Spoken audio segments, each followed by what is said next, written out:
my dog. Dog. Oh my dog. Oh my dog. Hey. Konnichiwa. Wow. That's how you say hello in dog Japanese. To a chihuahua. To a chihuahua. That was Kara's bad dog It's joke. come We're to my still attention laughing that about may it. not everybody understand. Konnichiwa. Wow. Chua. Is that? No. Chihuahua. She knew. Are you? Do you know that the Shih Tzu is a Chinese breed? So the Imperial, they all. Yeah. I don't know. I don't have any idea about the language, but she understood. She knew what you meant. Well, that is a thing, though. Sometimes dogs, especially dogs that we have come up out of the Texas shelters, they're not responsive. They And you're speak like, Spanish. hello. Yeah. And then you say, hola. And they're like, ooh. Yeah. They're pricked their ears up. Yeah. So that is a thing. Mm-hmm. It happens.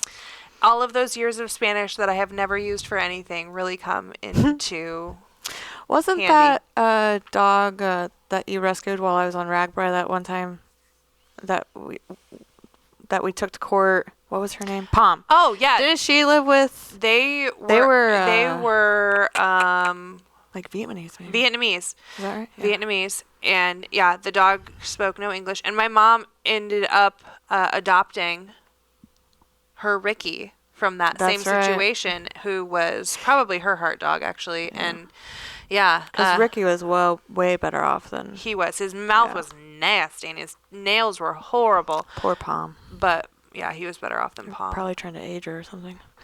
All right. Today on our toy episode, we're talking about Littermate Syndrome. Yes. And just like we talked about, our last toy episode was 333. The one before that was about dentals. Yeah. No, there was something we talked about where we had to give this disclaimer where this is black dog syndrome. So the things that we experience in real life in rescue are our experiences and our experiences alone. If you are to research Littermate Syndrome, you're going to get across the board. There are two schools of thought as to whether or not it's an issue or not. I am here to say it's an issue. We will never, at Oh My Dog Rescue, we will never adopt out littermates to the same family. We just absolutely won't do it. Yeah. And there's reasons for that. And we're going to talk about those. There's the special well, they weren't littermates. The two pugs that came in, they weren't littermates, were they? They were just They were just a bonded pair, which is different. Yes. So when we're talking about Littermate Syndrome, we specifically mean dogs that were part of the same litter. They are blood together bonded since birth. Right. But that is a good thing to call out, actually, because I know I see at a lot of rescues, they're like, adopt, Frito Fluffy. and Taquito comes with because they're bonded. Right. Here's the deal. Dogs are the most resilient creatures you will ever encounter on this planet. Well, obviously, look at what us humans have put them through. Yeah. The things that happen to them, and then they come around and just become wonderful creatures, excellent paperweights. Booper. She's had a big day. For those of us just listening and not watching, we have a special guest in the studio today. Yes, Ms. again Guinea Booper. with us is Guinea Boopert. She is a little 6-year-old Shih Tzu who is so tired that she won't show her face. She's hiding in her bed, but Camera shy. we'll show her at the end. So you got to check into YouTube. But anyhow, dogs are super resilient. And so what happens is people say, well, grandma died and she had these two Shih Tzus and they were super bonded together and I will not release them to rescue unless I'm promised that they are adopted out together. And in most instances, the pugs, I agreed to that scenario because of what they were coming from, the situation.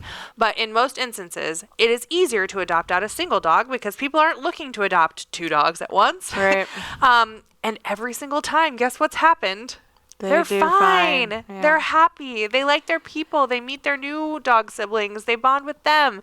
Yeah. There is absolutely no reason to keep two dogs together unless, it's something that works out for everybody. It's just not necessary. And I remember when I started rescuing with you under Fluffy Butts, the first two that came in that were like that. And you and Chris said everything that you just said now. Split them up. Like you had no heart about it. I'm like, these just are dark. Yeah. Man. Very. They won't even let these two dogs stay together. But were right. I very quickly learned my lesson with a pair that we actually did adopt. It was a mother-daughter, so not necessarily, well, not at all littermates, but A similar, nonetheless similar situation. And after I adopted them out together, whenever I got the pup date pictures from the lady, I always felt so bad for that mama dog because she just looked miserable. Yeah. I mean, she wasn't. She was. They were fine. They were and couch potatoes. Yeah, but they were okay. I was like, oh, maybe. She never got away from her babies. Yeah. That's like the 40-year-old virgin situation. Like, baby's still living in the basement. Dang! Like, that stinks. So, anyway. Yeah. Yes, I have never seen a quote bonded pair That actually split was up bonded. that did not do Thrive. fine. Yeah, they do fine. And I'm not afraid to do that if it means that I can help both of those dogs separately and not have them wait for a place Right. to go. So I every day I'm like, nope. Yep. If you are going to demand that of me, then you can keep those dogs together yourself. You know, that you must not have to get rid of them that badly. Another good reason to mention, having a plan for your dogs should you Yeah. die. Yeah. Unexpectedly or period. Yeah. Honestly. Just like you would with your children, they have, what do they call those? A will? No. Last will and testament? What is it when, Oh. I'm in charge of your kid if you die? Oh, yeah. The executor. Godmother. Oh, I thought it was executor of your estate, but Well, a godmother. Okay. My daughter only has a dog mother, and her name is Dottie, and she's a 13-year-old German Shepherd. So anyway, Yes, assign your... it is important to have a plan. Yeah. But here's what has happened. As we receive more and more intake requests from the society at large, more often we're saying, I've got 2 dogs. I have 2 Australian Shepherds who are both 2 years old. And I'm like, oh, okay, here we go. They're having a trouble, right? And every single time, we'll circle back and talk about some of the things that can happen with Littermate Syndrome, but it seems to me, in our experience, every single time that when these dogs become an issue, it is from age 1 to 2 years old. And if you know anything about dogs and how they, grow and socially adapt, 1 to 2 years old is the height of hormones. So this is when they start, if they are a female, coming into heat, if they haven't been spayed, and also when they start to look for their order in the pack in which they're in. So puppies, you can throw a puppy in anywhere. They're happy as hell. They're just, let's go. Right. What are we going to do? But then once you hit that 1 to 2 years of age, things get real and they start having hormones just like human teenagers. You're looking at a couple of teenaged sisters who are sharing a room and they don't like it anymore. And so what's going to happen? Right? So we get these calls, and every single time I guess the age appropriately, it's always that kind of bubble, and they're beginning to fight. That's a big major thing that happens with Littermate Syndrome, aggression. Because one of those 2 dogs, if there's only 2, one of those 2 dogs is going to be the dominant one, and it's going to steal the food from the other dog. It's going to keep all resources from the other dog. It's going to take, any sort of toys, lap space. You're sitting on a couch, lap space, attention. Yep. So then you're going to have this dog that's just slowly shrinking away personality-wise and is not doing great. And you might not recognize that because you might think, oh, Fluffy 1 is just a little more outgoing than Fluffy 2. Right. But that's not true. Fluffy 1 is squashing Fluffy 2.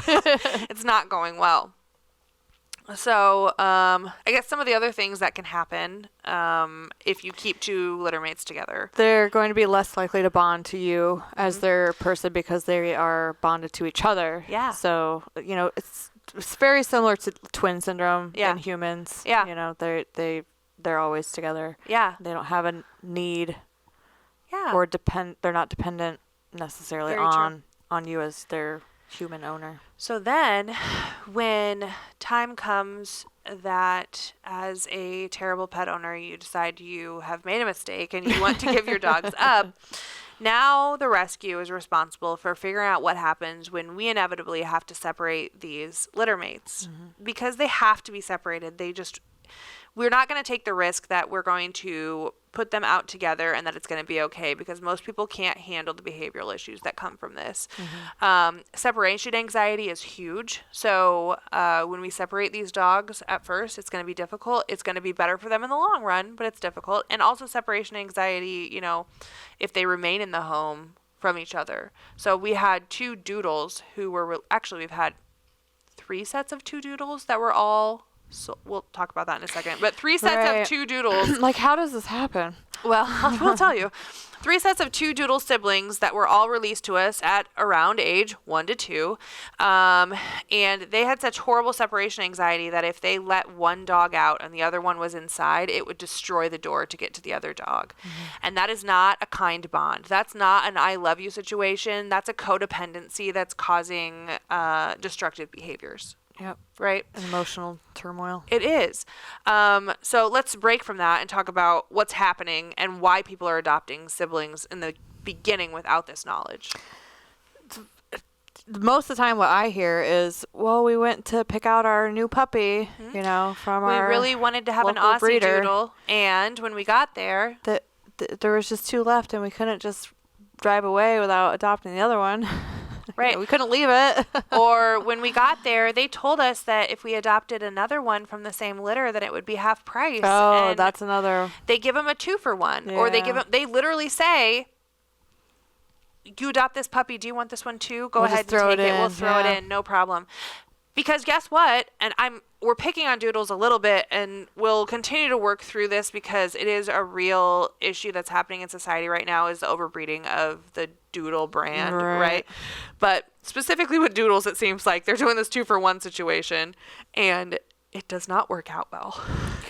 Well, they're doing it because they're scared they're going to get stuck with it. That's exactly right. Because that happens. Because we're as getting well. more and more doodle release requests than any other breed of dog. Yeah.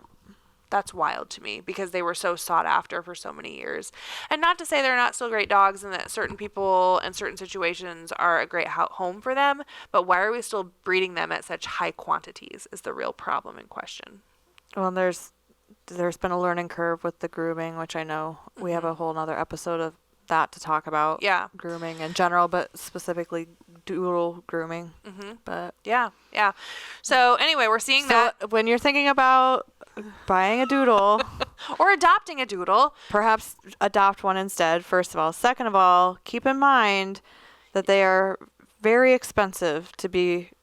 $200 every Yes. 6 weeks. Yeah, you have to If get you them want groomed to not very have regularly, a poorly... and it is expensive. So It is just work expensive. that into your budget, Yeah, it's a lot of work.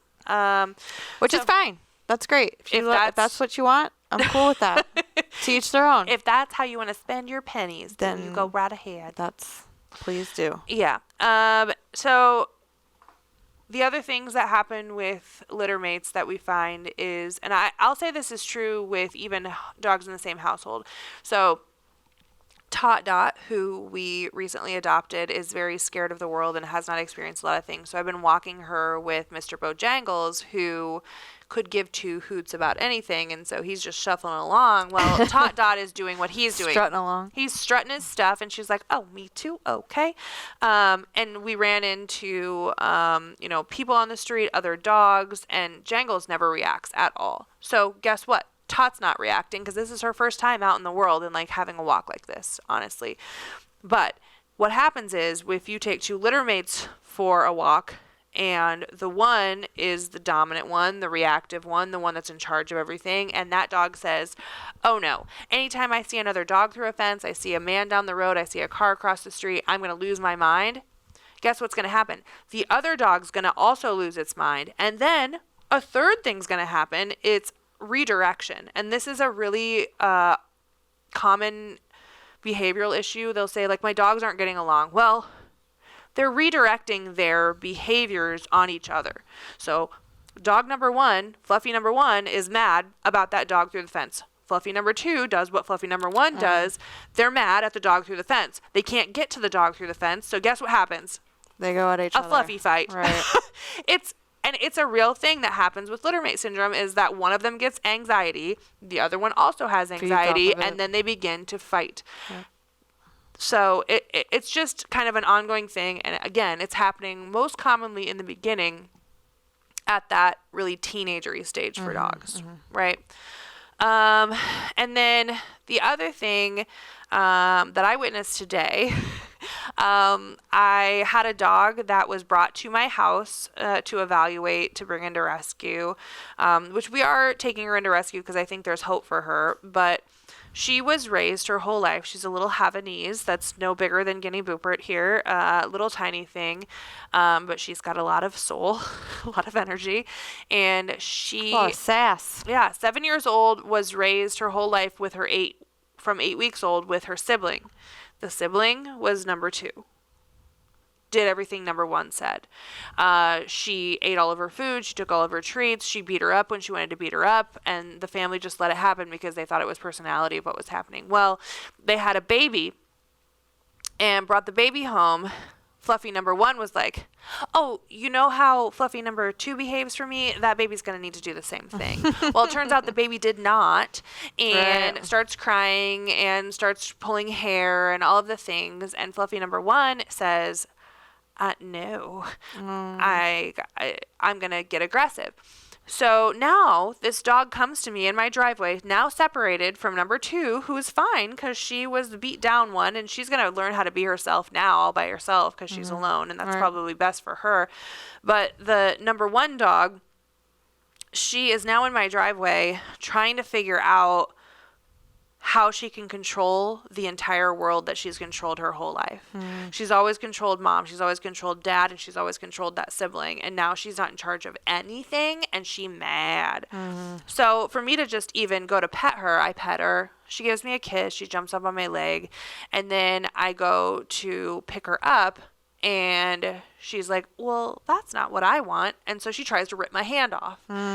Luckily for me, she's 9 pounds and whatever, like, go ahead.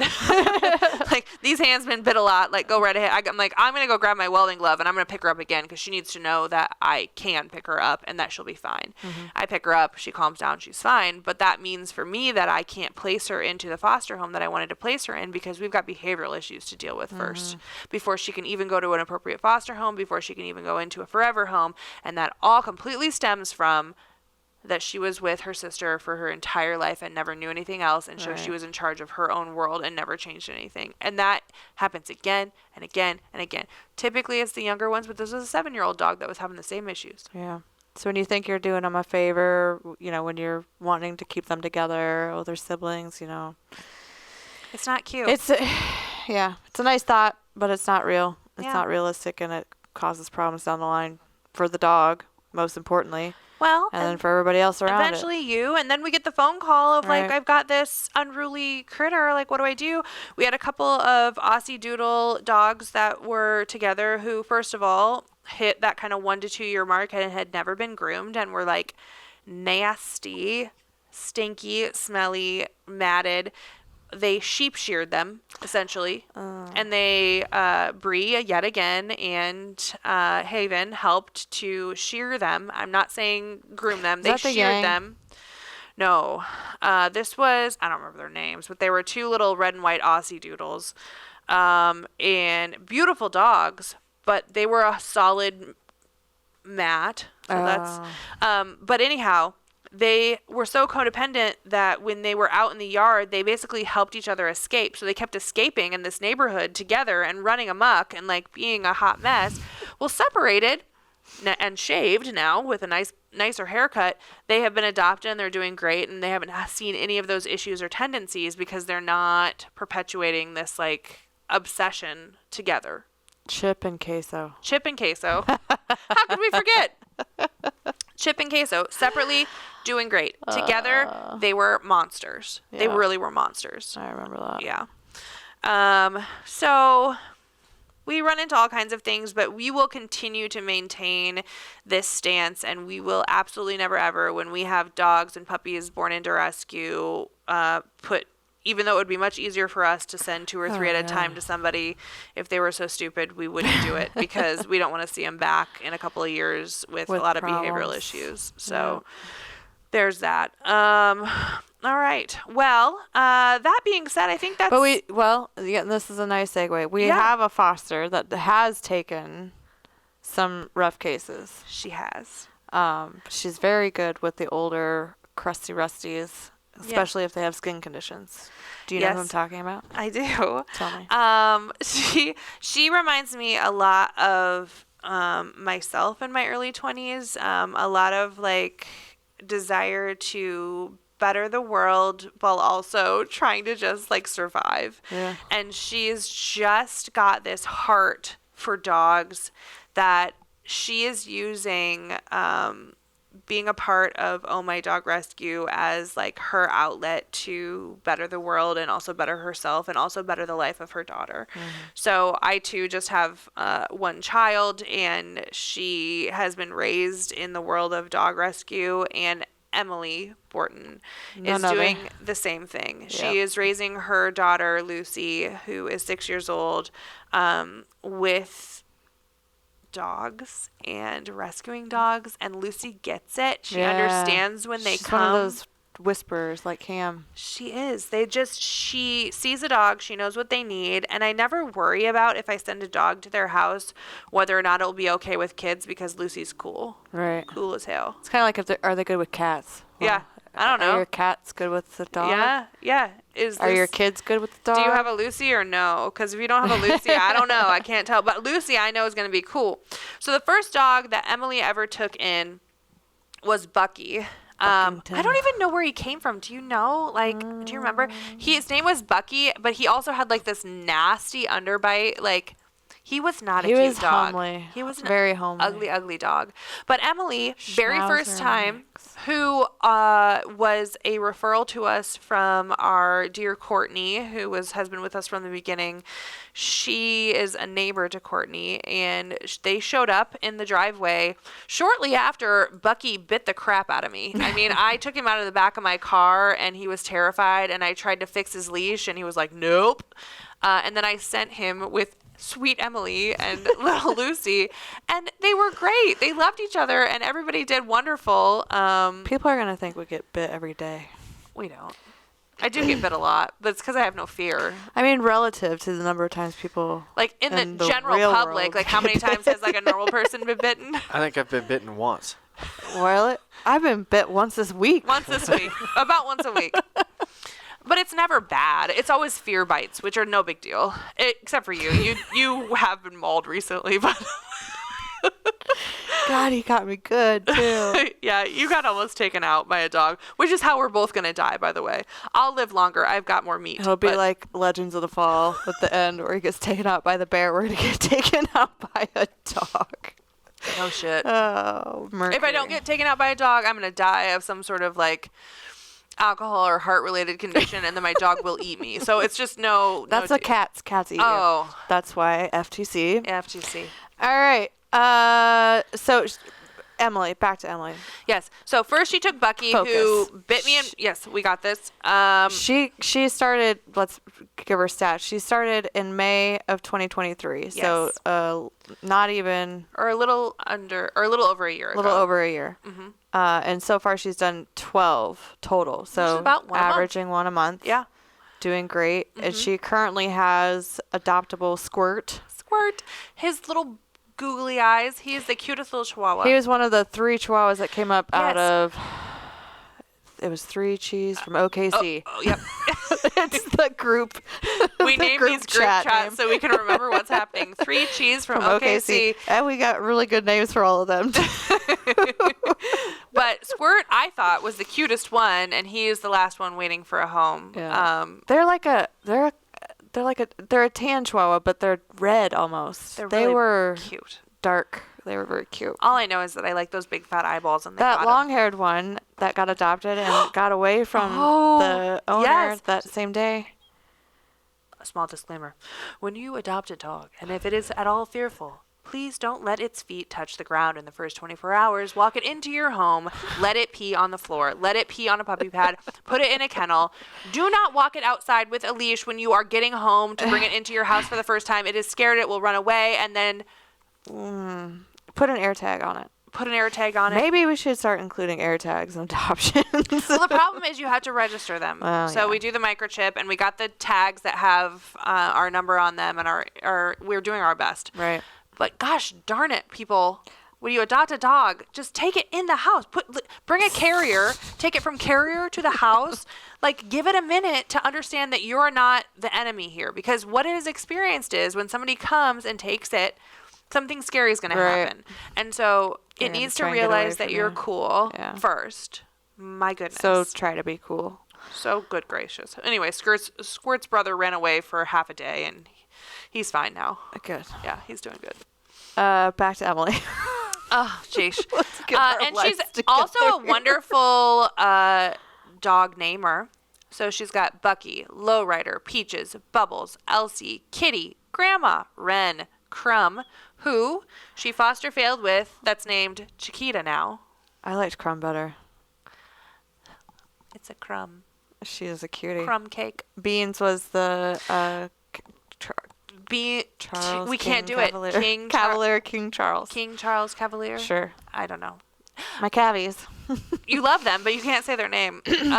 Beetle, who was one that was a release from a lady that had to go into a assisted living, found a wonderful home, and lastly, that Squirt that's just hanging around. He's doing all right. So, but yeah, Lucy is wonderful, and they have two resident dogs. So Crumb, who eventually was Chiquita, who they foster failed. She had gotten into fostering because she had lost a Chihuahua that she loved, and so she knew that eventually she'd run across one that would be a good next pet for her. So she did end up adopting Crumb, and then they have another kind of medium-sized dog, I believe, named Mia, a very sweet dog, and they're both very welcoming of newbies coming through the door. And so I can always count on Emily. We can't. She raises her hand. She's like, "Well, if nobody else will, I'll do it." I'm like, "You are the best." Tag you're it. Yes, she posted the other day after she had hit her 11th dog, and she said, "In 1 year, Lucy and I have saved 11 dogs, now 12.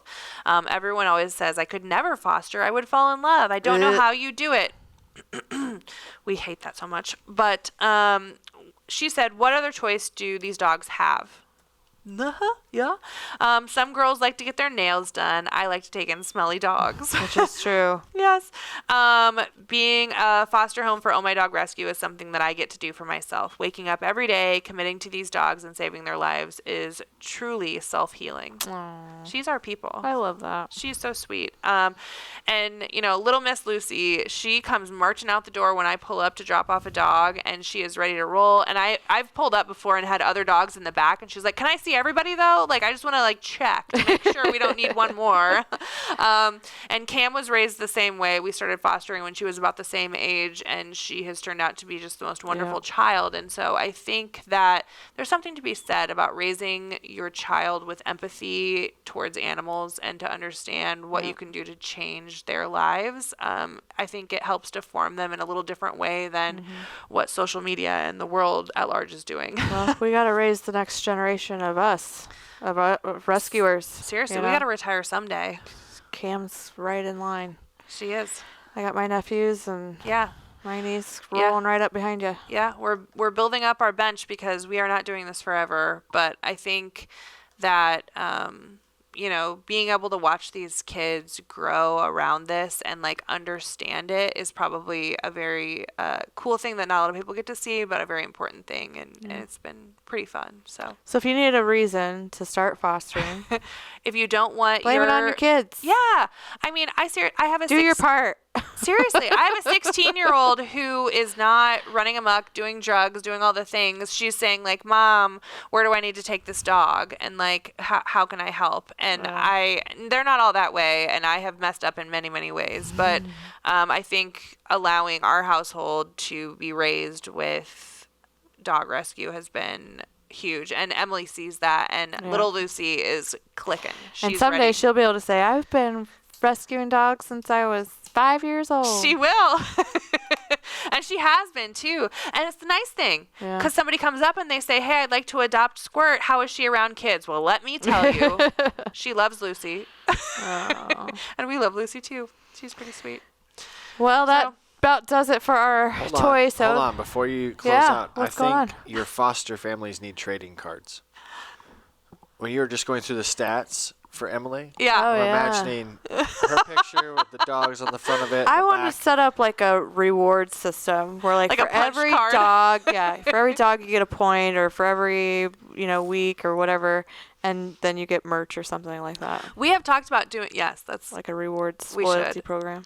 we have talked about doing trading cards for our dogs. Yeah. Because we're going to do our next round of business cards, like on the back, just have a different, because apparently you can do that. You can print the back of the business card different for every one. The problem is, typically so we roll fast. through these dogs We so busy. fast. So But I think that's cool. if you could get some cards made up for Morty, I'd appreciate that. I've got a I'm wanted going to poster. sell this dog on every episode until somebody adopts him. There is some lovely woman out there looking for, a dog as well as a fortune, and she's going to be able to tell people's fortunes in don't the get one it. eyeball and the other. I think it's the eye patch. We got to get him a tiny eye patch, and then he's going to rock and roll. Get on Amazon. What do you think that would be under? Parrot eye patch? Would that be Just appropriate? doll eye patch, like a doll. Oh, good idea. Yeah, like an Okay. American Girl doll. American Girl doll gets shot in the face by BB gun, Okay. then needs an eye patch. Get that Googling. Oh my All right. gosh. Well, get on there, search it up. We'll I'll figure it out, and we'll get Morty a place to go. Thank you to Emily for being an incredible foster home, and all of you thinking about adopting sibling puppies. Think again. It's not a great idea. Yeah. All right. There it is. Doll eye patch. Hey, let's do it. Oh my See you God. guys. Get a googly eye on it. A googly eye. All right. Bye. Oh my god. What I mean when I see, what I see, what I feel, when I dream, when I be, I'm a freak, what up? Oh, what up? Everybody look at me when I'm free, when I feel what I see, when I do it, I'm a freak, what up?